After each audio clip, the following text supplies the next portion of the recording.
Venise est née dans un environnement exceptionnel. Elle a été créée au milieu d'une lagune sur une multitude d'îles. C'est un environnement difficile et marécageux, un endroit complètement inadapté pour construire une ville qui deviendra pourtant l'une des grandes villes de l'histoire. Alors, comment expliquer que les futurs Vénitiens se soient installés dans un milieu aussi hostile? Revenons aux origines de cette histoire. Au IIe siècle, à seulement 11 km de l'emplacement actuel de Venise, le port d'Altinum prospère sous la domination romaine. Mais au Ve siècle, les Huns d'Attila s'emparent de l'Europe centrale. Un siècle plus tard, les Slaves déferlent en Europe de l'Est et les Lombards arrivent dans la plaine du Pô. Les populations locales, terrorisées, doivent fuir ces envahisseurs qui les encerclent de toutes parts. Ils n'ont d'autre choix que de se réfugier dans cette lagune.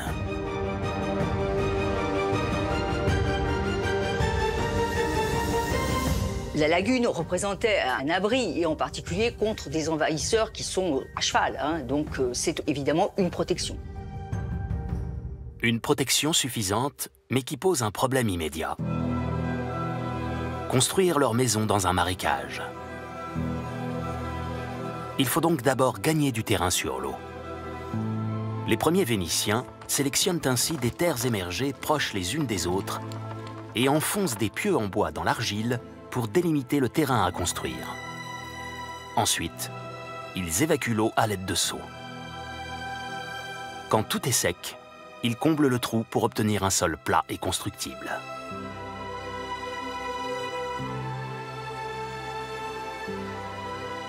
L'histoire de Venise, c'est celle de la création d'une ville là où il n'y avait rien, donc par de multiples chantiers qui opèrent à la fois à l'intérieur en quelque sorte de la ville, puisqu'il faut grignoter sur les canaux, sur les marais, et qui opèrent aussi à l'extérieur de la superficie urbanisée, puisque l'on conquiert des terres progressivement en même temps sur l'eau. C'est-à-dire que les limites de la ville sont sans cesse redessinées. Donc c'est une sorte de formidable entreprise collective qui va durer pendant des siècles et qui crée la ville, qui crée le sol. Cette technique extrêmement ingénieuse est à la base de la construction de Venise. Elle est la pierre de fondation sur laquelle va s'appuyer toute la ville. La proportion de sol gagné sur la lagune dépasse même les 80% de nos jours. Au départ, les Vénitiens construisent leurs maisons en bois. Une technique qui montre rapidement ses faiblesses à cause des incendies qui ravagent régulièrement la ville. Ils se tournent alors vers la pierre.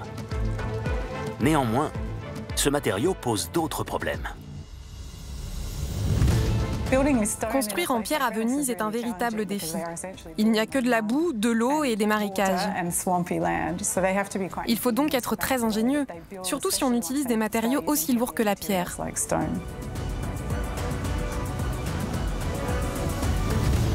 Afin de maintenir leur ville hors de l'eau, les bâtisseurs doivent donc expérimenter sans cesse de nouvelles solutions.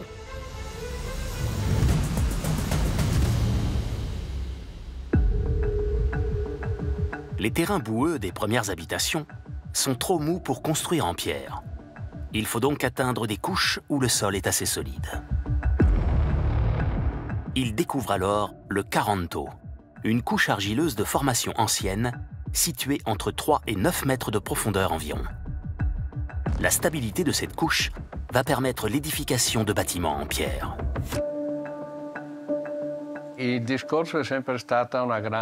Ça a vraiment été la grande découverte des bâtisseurs vénitiens. Le fait d'avoir réussi à comprendre que sous la boue, il y avait ce fameux Caranto. Cette strate rigide d'argile et de sable dur qui était, par conséquent, un appui assez acceptable pour créer les fondations de nos palais et de nos maisons.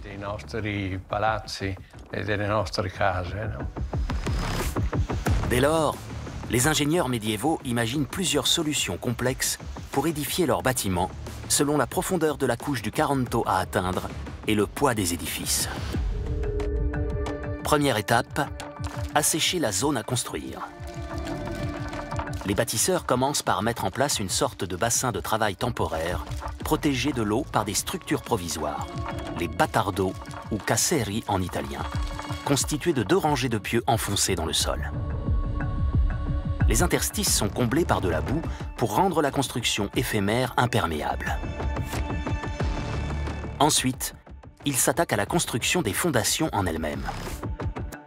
Dans la plupart des cas, et si la couche de Caranto se trouve à 3 mètres de profondeur ou moins, les bâtisseurs enfoncent des pieux en bois, palis en vénitien, sur quelques rangées, destinés à recevoir les murs.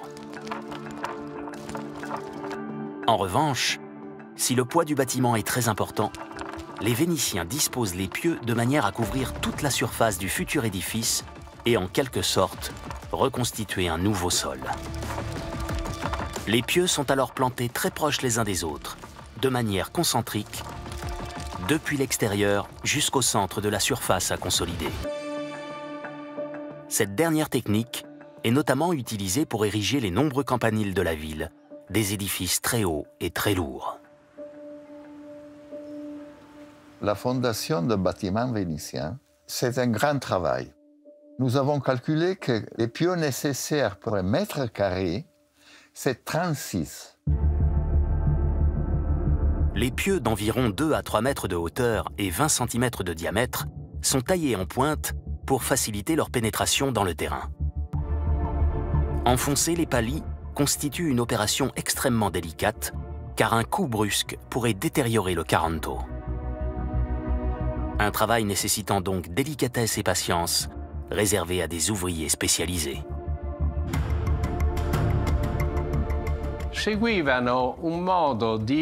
Il s'agissait d'une façon de travailler très complexe, dans le sens où il s'accrochait au poteau et avec un marteau-pilon très lourd, il donnait des coups vigoureux sur la partie supérieure du poteau jusqu'à ce qu'ils atteignent le fameux Caranto. Ensuite, dans les 2 techniques, les pieux sont recouverts d'un plancher, le saterone, composé de 2 couches successives de planches entrecroisées. Son rôle, répartir la charge du futur édifice. Enfin, le plancher de bois est recouvert par des couches de pierre d'Istrie, une roche compacte à faible porosité, parfaitement adaptée à l'eau saumâtre corrosive de la lagune. À tel point que l'épaisseur de ces couches est calculée en fonction de la hauteur des marées. Ces soubassements en pierre sont imperméables et maintiennent les pieds au sec des Vénitiens. La base est faite.